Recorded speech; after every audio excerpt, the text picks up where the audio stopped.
Each successive administration has said that somehow these communities are going to regenerate, and they have not. So it's not surprising then that they get better and they cling to guns or religion or antipathy towards people who aren't like them, or anti-immigrant sentiment, or anti-trade sentiment. A way to explain their frustrations.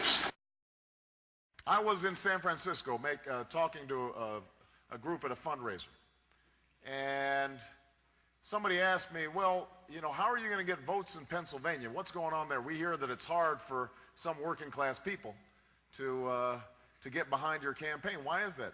I said, well, look, they're frustrated. And for good reason, because for the last 25 years, they've seen jobs shipped overseas.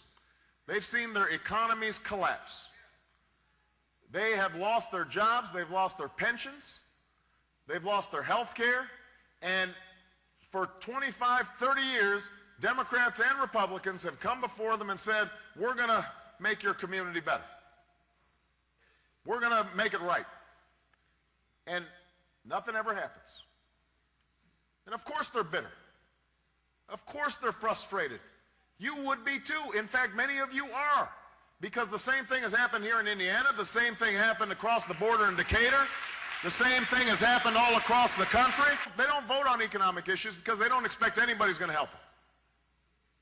And so people end up, voting on issues like guns and, are they going to have the right to bear arms? They vote on issues like gay marriage, and they take refuge in their faith and their community and their families and the things they can count on. But they don't believe they can count on Washington.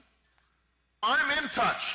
I know exactly what's going on. I know what's going on in Pennsylvania. I know what's going on in Indiana. I know what's going on in Illinois. People are fed up.